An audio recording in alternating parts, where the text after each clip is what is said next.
నమస్కారం, ఘంటారావానికి స్వాగతం. ముందుగా ప్రధానాంశాలు. రాష్ట్రంలో 17 లోక్సభ నియోజకవర్గాలకు భారాస అభ్యర్థులు ఖరారు. హైదరాబాద్ స్థానానికి గడ్డం శ్రీనివాస్ పేరు ప్రకటన. సికింద్రాబాద్ బోయినపల్లిలో రోడ్డు ప్రమాదం. బైక్ లారీ ఢీకొని 2 మృతి.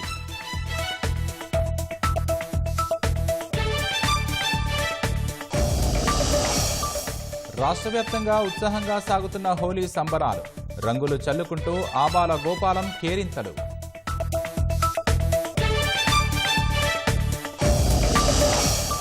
మధ్యప్రదేశ్ ఉజ్జయిని మహంకాళి ఆలయంలో అపశృతి. భస్మహారతి ఇస్తుండగా ప్రమాదం. 14 మందికి గాయాలు.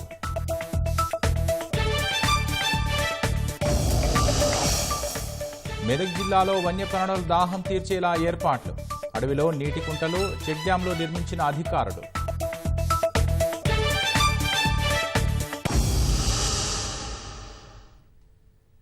హైదరాబాద్ లోక్సభ స్థానానికి కూడా భారత రాష్ట్ర సమితి అభ్యర్థిని ప్రకటించింది.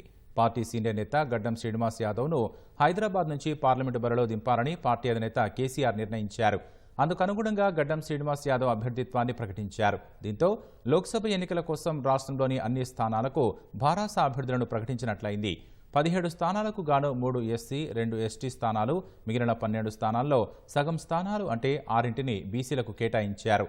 చేవెళ్ల, భువనగిరి, హైదరాబాద్, సికింద్రాబాద్, జహీరాబాద్, నిజామాబాద్ లోక్సభ స్థానాల్లో బీసీ అభ్యర్థులను బరిలో దింపుతున్నారు. ఇందులో 2 మున్నూరు కాపు, 2 యాదవ, 1 ముదిరాజ్, 1 గౌడ సామాజిక వర్గానికి చెందిన వారున్నారు.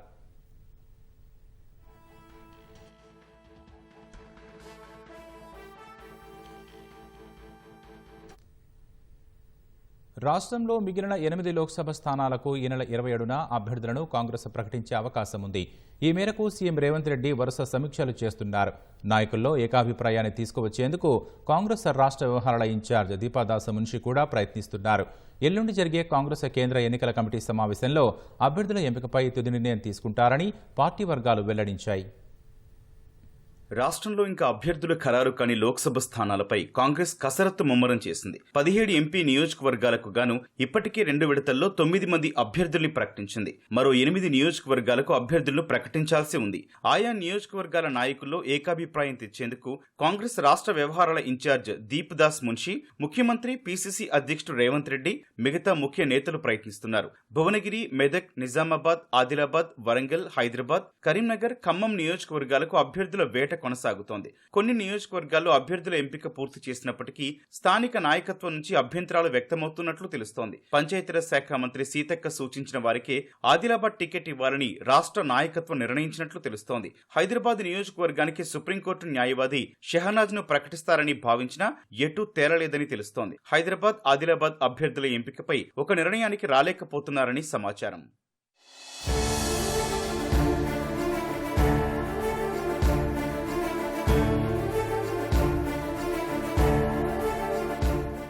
భువనగిరి నుంచి చామల కిరణ్ రెడ్డి అభ్యర్థిత్వంపై కోమటిరెడ్డి సోదరులు అభ్యంతరం వ్యక్తం చేస్తున్నారని సమాచారం. వరంగల్ టికెట్ కోసం దమ్మాటి సాంబయ్యతో పాటు ఇటీవల కాంగ్రెస్ పార్టీలో చేరిన పసునూరి దయాకర్ పోటీ పడుతున్నారు. కరీంనగర్ నుంచి మాజీ ఎమ్మెల్యే ప్రవీణ్ రెడ్డి పోటీ చేసేందుకు సిద్ధంగా ఉన్నప్పటికీ ఆయన కంటే బలమైన అభ్యర్థి కోసం రాష్ట్ర నాయకత్వం అన్వేషిస్తున్నట్లు సమాచారం. నిజామాబాద్ నుంచి ఎమ్మెల్సీ జీవన్ రెడ్డి టికెట్ ఆశిస్తున్నప్పటికీ స్థానికంగా అభ్యంతరాలు వస్తున్నట్లు తెలుస్తోంది. ఆరెంజ్ ట్రావెల్స్ యజమాని సునీల్ రెడ్డి పేరును కూడా అక్కడి నుంచి పరిశీలిస్తున్నట్లు సమాచారం. మెదక్ నుంచి నీలం మధు అభ్యర్థిత్వం దాదాపు ఖరారైనట్లు పార్టీ వర్గాలు వెల్లడిస్తున్నాయి. ఇకపై రాష్ట్ర నాయకత్వం ప్రత్యేక దృష్టి సారించింది. రాష్ట్ర వ్యవహారాల ఇన్ఛార్జ్ దీప్దాస్ మున్షి నాయకుల అభిప్రాయాలు సేకరించారు. మంత్రి పొంగులేటి శ్రీనివాస్ రెడ్డి సోదరుడు ప్రసాద్ రెడ్డికి టికెట్ దక్కే అవకాశాలున్నాయని సమాచారం. 8 నియోజకవర్గాలకు సంబంధించి ఇప్పటికే సర్వేలు నిర్వహించిన సునీల్ కనుగోలు బృందం రాష్ట్ర నాయకత్వానికి నివేదిక అందించినట్లుగా తెలుస్తోంది. సర్వేలు స్థానిక నేతల అభిప్రాయాలు పరిగణలోకి తీసుకుంటున్నారు. ఈ నెల 27న జరిగే కాంగ్రెస్ కేంద్ర ఎన్నికల కమిటీ సమావేశంలో తుది నిర్ణయానికి రానున్నారు.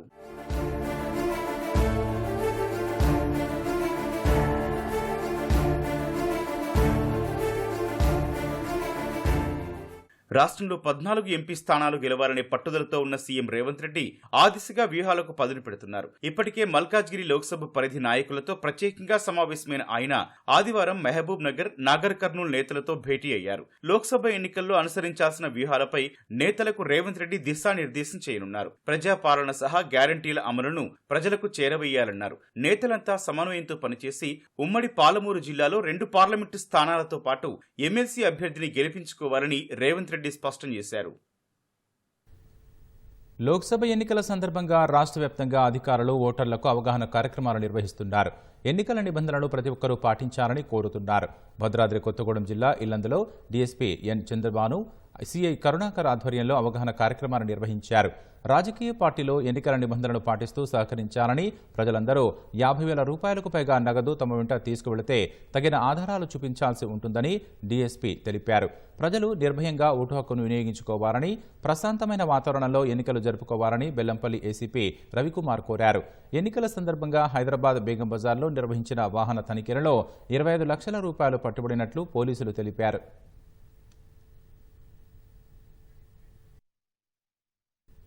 లోక్సభ ఎన్నికల సందర్భంగా తనిఖీలలో భాగంగా పోలీసులు అక్రమ మద్యంపై కొరడా ఝులిపిస్తున్నారు. మేడ్చల్ మల్కాజ్గిరి జిల్లా మేడేపల్లిలో పలు బెల్ట్ దుకాణాలపై ఏసీఐటీ పోలీసులు దాడులు నిర్వహించారు. అక్రమంగా నిర్వహిస్తున్న దుకాణాలను తనిఖీ చేసి 72,000 విలువ గల 65 లీటర్ల మద్యాన్ని స్వాధీనం చేసుకున్నారు.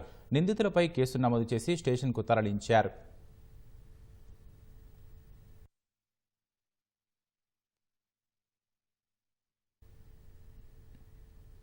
కళ్యాణ రాజ్య ప్రగతి పక్ష కేఆర్పీపీ అధ్యక్షుడు, ప్రముఖ మైనింగ్ వ్యాపారి గాలి జనార్దన్ రెడ్డి తిరిగి భాజపా గూటికి చేరారు. తన పార్టీ కళ్యాణ రాజ్య ప్రగతి పక్షను కమలదళంలో విలీనం చేశారు. బెంగళూరులోని భాజపా కార్యాలయంలో ఆ పార్టీ రాష్ట్ర అధ్యక్షుడు బివై విజయేంద్ర, మాజీ సీఎం బీఎస్ యడియూరప్ప సమక్షంలో గాలి జనార్దన్ రెడ్డి, ఆయన సతీమణి అరుణ లక్ష్మి భాజపా కండువా కప్పుకున్నారు. ఈ కార్యక్రమంలో భాజపా నేతలు, జనార్దన్ రెడ్డి అనుచరులు పెద్ద సంఖ్యలో పాల్గొన్నారు. గత వారం ఢిల్లీలో కేంద్ర హోంమంత్రి అమిత్ షాతో భేటీ అయిన జనార్దన్ రెడ్డి ఆ తర్వాత తన పార్టీని భాజపాలో విలీనం చేస్తారని ప్రకటించారు. పార్టీలో చేరిన తర్వాత మాట్లాడిన గాలి జనార్దన్ రెడ్డి, ప్రధాని మోదీని మూడోసారి అధికారంలోకి నిలబెట్టేందుకు భాజపా కార్యకర్తగా పనిచేస్తారని చెప్పారు.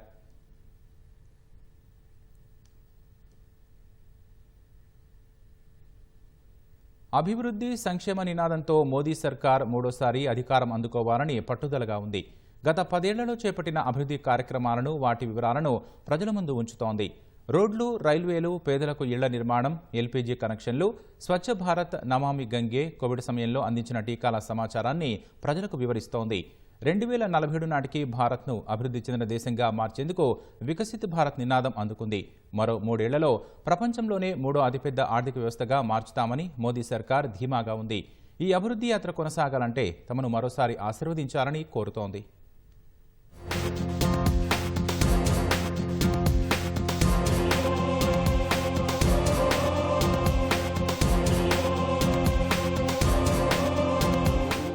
పదేళ్లలో నరేంద్ర మోదీ సారథ్యంలోని ఎన్డీఏ సర్కారు అభివృద్ధి కార్యక్రమాలకు పెద్దపీట వేసింది. మౌలిక సదుపాయాల అభివృద్ధికి ప్రథమ ప్రాధాన్యం ఇచ్చింది. 2014 నుంచి 2024 మార్చి వరకు దాదాపు 95,000 కిలోమీటర్ల జాతీయ రహదారులను కేంద్ర ప్రభుత్వం నిర్మించింది. 2024 మార్చి నెలాఖరు నాటికి ఈ లక్ష్యం అందుకోనున్నట్లు ఫిబ్రవరి 29న ఢిల్లీలో జరిగిన ఇంటర్నేషనల్ రోడ్ ఫెడరేషన్ కార్యక్రమంలో కేంద్ర రహదారుల శాఖ కార్యదర్శి అనురాగ్ జైన్ చెప్పారు. మోదీ సర్కారు రోజుకు 26 కిలోమీటర్ల మేర జాతీయ రహదారుల నిర్మాణం చేస్తున్నట్లు ఆయన వివరించారు. వీటిలో అనేక ఎక్స్ప్రెస్ వేలు కూడా ఉన్నాయి. దేశంలో రైల్వే నెట్వర్క్ ను పూర్తిగా ఆధునీకరించేందుకు మోదీ సర్కారు అనేక చర్యలు చేపట్టింది. గత 9 ఏళ్లలోనే 40,000 కిలోమీటర్ల మేర లైన్లను విద్యుదీకరణ చేసింది. ఏడాదికి దాదాపు 5,000 కిలోమీటర్ల మేర కొత్త రైలు పట్టాలు నిర్మిస్తున్నట్లు రైల్వే మంత్రి అశ్విని వైష్ణవ్ చెప్పారు. 1275 రైల్వే స్టేషన్లను ప్రపంచ స్థాయిలో అభివృద్ధి చేసేందుకు పనులు చేపట్టింది. బుల్లెట్ రైలు నిర్మాణం చేపట్టిన మోదీ సర్కారు వేగంగా ప్రజలను గమ్యస్థానాలకు చేర్చేందుకు వందే భారత్ రైళ్లను ప్రవేశపెట్టింది. గత 10 ఏళ్లలో విమానాశ్రయాల సంఖ్య రెట్టింపై 149కి చేరింది. చిన్న పట్టణాలకు విమానాలు నడిపేందుకు అమలు చేస్తున్న ప్రాంతీయ వాయు అనుసంధానిత పథకం ఉడాన్ వల్ల విమాన ప్రయాణికుల సంఖ్య పెరిగింది. ఉడాన్ కు 2024-25 బడ్జెట్లో కేంద్రం 502 కోట్లు కేటాయించింది.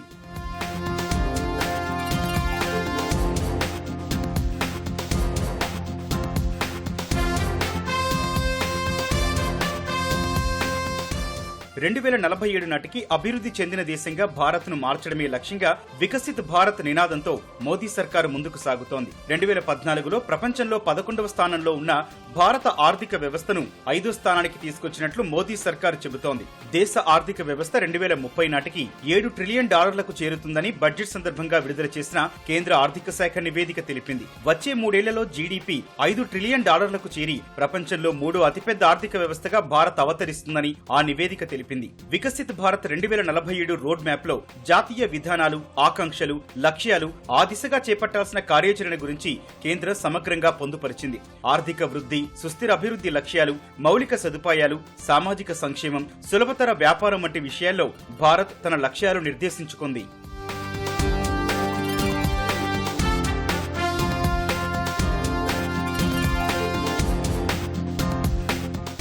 దేశంలో పేదరికం మోదీ సర్కారు హయాంలో చెప్పుకోతగిన రీతిలో తగ్గిందని కేంద్ర ప్రభుత్వ గణాంకాలు వెల్లడిస్తున్నాయి. కేంద్ర లెక్కల ప్రకారం 2013-14లో 29.17% ఉన్న పేదరిక నిష్పత్తి 2022-23 నాటికి 11.28% తగ్గింది. గత 9 ఏళ్లలో 24.82 కోట్ల మంది పేదరికం నుంచి బయటపడినట్లు నీతి ఆయోగ్ నివేదిక పేర్కొంది. ప్రధానమంత్రి పట్టణ గృహ నిర్మాణ పథకం కింద పేదలకు మోదీ సర్కారు 118.64 లక్షల ఇళ్లు మంజూరు చేసింది. 114.1 లక్షల ఇళ్ల నిర్మాణం చేపట్టగా వాటిలో 81.55 లక్షల ఇళ్లు పూర్తయ్యాయి. ఇందుకోసం లబ్ధిదారులకు కేంద్ర సాయంగా 161,534 కోట్లు విడుదల చేసింది.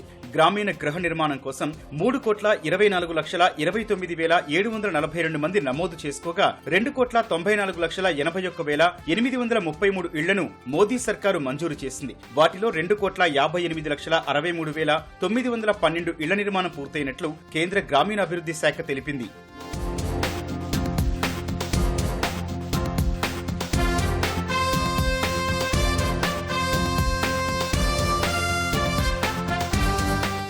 పదేళ్ల పాలనలో ఉజ్వల యోజన కింద మహిళలకు కట్టెల పొయ్యి బాధను తప్పించామని మోదీ సర్కారు చెబుతోంది. 2014 ఏప్రిల్ 1 నాటికి గృహ వినియోగ గ్యాస్ కనెక్షన్లు 14.52 కోట్లు ఉంటే 2023 ఏప్రిల్ 1 నాటికే వాటి సంఖ్య 31.40 కోట్లకు చేరినట్లు పెట్రోలియం, సహజ వాయువు మంత్రిత్వ శాఖ చెబుతోంది. వాటిలో ప్రధానమంత్రి ఉజ్వల యోజన కింద 2024 మార్చి 19 నాటికి 10,32,42,442 కనెక్షన్లు ఇచ్చినట్లు కేంద్రం పేర్కొంది. మోదీ సర్కారు ప్రజల భాగస్వామ్యంతో చేపట్టిన మరో కార్యక్రమం స్వచ్ఛ భారత్. మహాత్మా గాంధీకి నివాళిగా 2014లో స్వచ్ఛ భారత్ మిషన్ ను ప్రారంభించారు. ఈ కార్యక్రమం 10 కోట్లకు పైగా వ్యక్తిగత గృహ మరుగుదొడ్ల నిర్మాణానికి దారితీసింది. 2014లో 39% ఉన్న పారిశుధ్యత 2019లో 100% పెరిగి దేశంలో దాదాపు 6 లక్షల గ్రామాలు బహిరంగ మల విసర్జన రహితం ODF గా ప్రకటించుకున్నాయి. 2020 ఫిబ్రవరిలో కేంద్ర ప్రభుత్వం స్వచ్ఛ భారత్ మిషన్ 2వ దశను 1,40,881 కోట్ల రూపాయలతో చేపట్టేందుకు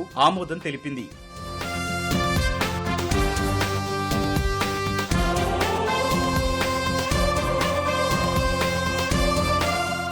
కాలుష్య కాసారంగా మారిన గంగా నదిని ప్రక్షాళన చేసి నది పునరుజ్జీవనం కోసం మోదీ సర్కారు చేపట్టిన నమామి గంగే కార్యక్రమం చురుగ్గా సాగుతోంది. 20,000 కోట్లతో గంగా నది కాలుష్యం తగ్గించడం సహా పర్యావరణ పరిరక్షణకు ఈ మిషన్ చేపట్టారు. ఉత్తరాఖండ్, ఉత్తరప్రదేశ్, బీహార్, జార్ఖండ్, పశ్చిమ బంగాల్, ఢిల్లీ, హిమాచల్ ప్రదేశ్, హర్యానా, రాజస్థాన్ రాష్ట్రాల్లో 48 మురుగునీటి నిర్వహణ ప్రాజెక్టులను ఈ ప్రాజెక్టు ద్వారా నిర్వహిస్తున్నారు. మరో 99 మురుగునీటి ప్రాజెక్టులను పూర్తి చేశారు. గంగా నదిలో వ్యర్థాలను పారేయకుండా 270 ఘాట్లు, శ్మశాన వాటికలు, చెరువులను నిర్మించారు. 71 ఘాట్లు, శ్మశాన వాటికలను ప్రారంభించారు. గంగా నది, దాని ఉపనది పరివాహకంలో పెద్ద ఎత్తున అడవులను పెంచుతున్నారు.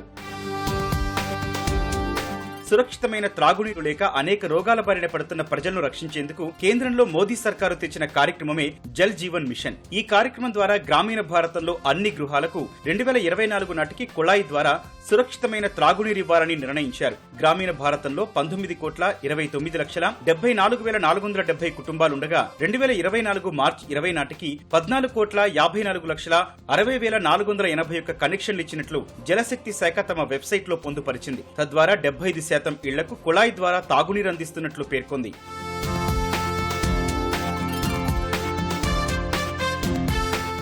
చిరు వ్యాపారులను బలోపేతం చేసేందుకు తెచ్చిన ముద్రా యోజన కింద 43 కోట్ల రుణాలు అందించినట్లు కేంద్రం తెలిపింది. వాటి విలువ 22.5 లక్షల కోట్లని ఇటీవల మధ్యంతర బడ్జెట్ ప్రవేశపెట్టినప్పుడు కేంద్ర ఆర్థిక మంత్రి నిర్మలా సీతారామన్ తెలిపారు. గత 10 ఏళ్లలో మహిళలకు 30 కోట్ల ముద్రా రుణాలు అందించామని ఆమె వెల్లడించారు. 2014 తర్వాత విద్యా సంస్థల నిర్మాణానికి కేంద్రంలోని ఎన్డీఏ సర్కారు అనేక చర్యలు తీసుకుంది. గత 10 ఏళ్లలో 7 ఐఐటీలు, 16 ట్రిపుల్ ఐటీలు, 7 ఐఐఎంలు, 15 ఎయిమ్స్, 390 విశ్వవిద్యాలయాలను నెలకొల్పింది. కోవిడ్ మహమ్మారి నుంచి దేశ ప్రజలను కాపాడేందుకు ఉచితంగా టీకాల పంపిణీ చేపట్టిన మోదీ సర్కారు 200 కోట్ల డోసులను పంపిణీ చేసి చరిత్ర సృష్టించింది. ఇరుగు పొరుగు సహా అనేక మిత్ర దేశాల ప్రజల కోసం ఉచితంగా కోవిడ్ టీకాలను మోదీ సర్కారు సరఫరా చేసింది. హోళీ పండుగ వేళ చిన్న పెద్ద అంతా రంగులు చల్లుకుంటూ కేరింతలు కొడుతున్నారు. వసంతకేళి జీవితంలో కొత్తదనం తీసుకురావాలని ఆకాంక్షిస్తూ సప్తవర్ణాలను పులుముకుంటున్నారు. చిన్నారులు వాటర్ గన్స్ రంగులు పూసుకుంటూ స్నేహితులతో ఉత్సాహంగా గడుపుతున్నారు. సామూహికంగా వేడుకలు జరుపుకుంటూ పండుగను ఆశాంతం ఆస్వాదిస్తున్నారు. భాగ్యనగరంలో హోలీ వేడుకలు ఘనంగా జరుగుతున్నాయి. వయసుతో సంబంధం లేకుండా ఆబాల గోపాలం ఒకరిపై ఒకరు రంగులు చల్లుకొని ఉత్సాహంగా వేడుకలు జరుపుతున్నారు. రాత్రి కామదహనంతో ప్రారంభమైన హోలీ పండుగ కోలాహలంగా కొనసాగుతోంది. చిన్న పెద్ద కలిసి ఆడి పాడుతూ రంగులు చల్లుకుంటూ కేరింతలు కొడుతున్నారు. బేగం బజార్లో రాజస్థాన్ సమాజ్, గోవార్స్ ఫౌండేషన్, సకల ప్రభాత పరివార సంయుక్త ఆధ్వర్యంలో పెద్ద ఎత్తున తరలివచ్చిన కుటుంబాలు రంగురంగుల రంగేరణి ఆనందోత్సాహాల మధ్య జరుపుకున్నారు. రాజస్థాన్లు సంప్రదాయ పాటలు పాడుతూ హోలీ ఆడారు. మహిళలు ప్రత్యేక నృత్యాలతో ఆకట్టుకున్నారు. బేగం బజార్, ఫీల్ఖానా, భరత్ బజార్లోని సిక్వాన్ బ్రాహ్మణ సమాజ్ ఆధ్వర్యంలో వేడుకలు మిన్నంటాయి. డప్పు చప్పుళ్లు, విభిన్న రకాల వేషధారణలతో ఇంటింటికి తిరుగుతూ సహజ సిద్ధమైన రంగులు పూసుకుంటూ సంప్రదాయంగా పండుగను నిర్వహించుకుంటున్నారు.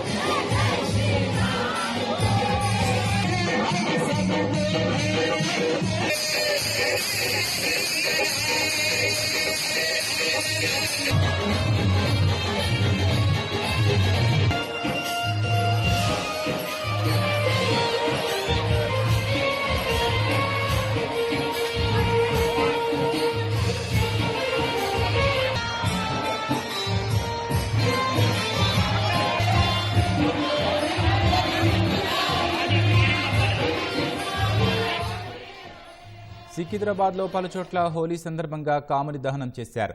ఓల్డ్ బోయిన్పల్లి, టకారా బస్తీల్లో కాముని కాల్చి హోలీ సంబరాలు జరుపుకున్నారు. భౌతిక కామవాంఛలన్నీ తగలబట్టి ధర్మబద్ధంగా జీవితం గడపాలనేది కామదహనంలోని పరమార్థమని భక్తులు అన్నారు.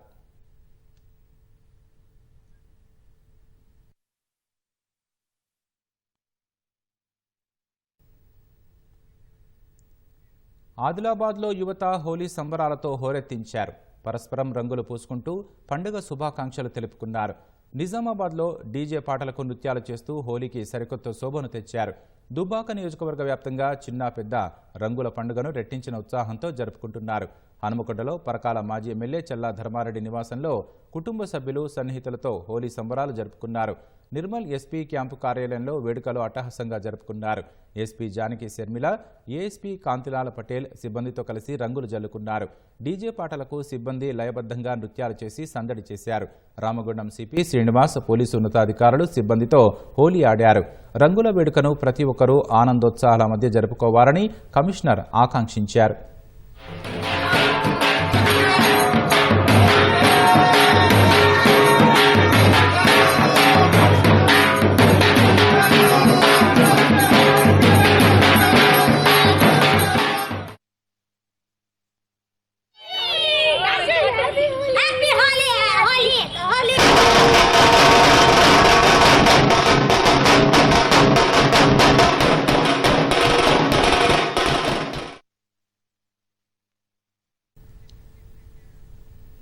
ఉమ్మడి ఆదిలాబాద్ జిల్లాలోని ఆదివాసీలు హోలీ పండుగను గిరిజన సంప్రదాయ పద్ధతిలో ఘనంగా జరుపుకున్నారు. వారి ఆచారం ప్రకారం కాముని దహనం చేశారు. ప్రకృతి సహజ సిద్ధంగా లభించే మోదుగ పూలతో రంగులు తయారు చేసి హోలీ సంబరాలు చేసుకున్నారు. ఆపై అంతా కలిసి విందు భోజనాలు చేసి డోలు వాయిద్యాలు వాయిస్తూ సంప్రదాయ పాటలు పాడుతూ ఉల్లాసంగా గడిపారు.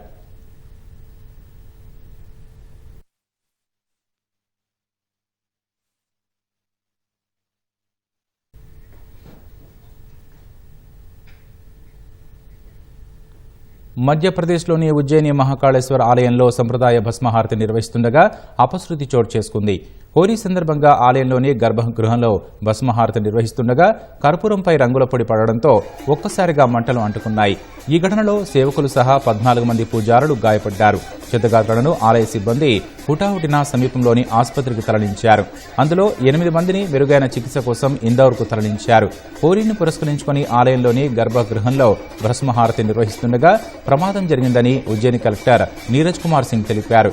సంప్రదాయంలో భాగంగా రంగుల పొడి చల్లుతుండగా కర్పూరంపై పడిందని, అది నేలపై దొర్లి మంటలు చెలరేగాయని చెప్పారు. ఆలయంలోని సీసీటీవీ కెమెరాల ఆధారంగా ఘటనపై విచారణ చేస్తున్నట్లు తెలిపారు. ప్రమాదం జరిగిన సమయంలో ఆలయంలో పలువురు ప్రముఖులతో పాటు అధిక సంఖ్యలో భక్తులు ఉన్నట్లు తెలుస్తోంది. అయితే వారంతా దూరంగా ఉండడంతో ప్రమాదం తప్పిందని సమాచారం. ఉజ్జయిని ఆలయంలో ప్రమాదంపై మధ్యప్రదేశ్ సీఎం మోహన్ యాదవ్ ఎక్స్ వేదికగా విచారం వ్యక్తం చేశారు. పూజారుల ఆరోగ్య పరిస్థితిని తెలుసుకునేందుకు అధికారులతో మాట్లాడుతున్నట్లు చెప్పారు.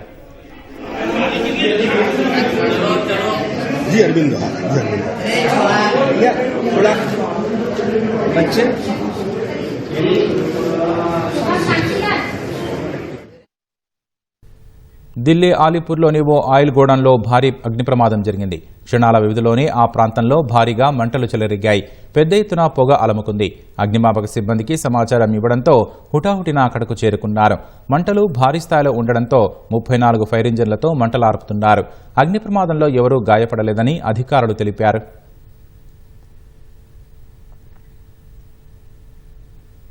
కల్తీ కల్లు తయారీకి ఉపయోగించే అల్ఫాజోలం, గుల్ఫారం అక్రమ రవాణా చేస్తున్న ముఠాను సైబరాబాద్ ఎస్ఓటీ పోలీసులు అరెస్టు చేశారు. కొత్తూరు పోలీస్ స్టేషన్ పరిధిలో వాహనాలు తనిఖీ చేస్తున్న సమయంలో మారుతి స్విఫ్ట్ కారులో కిలో అల్ఫాజోలం, గుల్ఫారం తరలిస్తున్న ముగ్గురిని పోలీసులు అదుపులోకి తీసుకున్నారు. స్వాధీనం చేసుకున్న వాటి విలువ 15 లక్షలు ఉంటుందని పోలీసులు అంచనా వేశారు. నాగర్ కర్నూలుకు చెందిన నరసింహులు అల్ఫాజోలం తయారు చేస్తున్నట్లు పోలీసులు గుర్తించారు.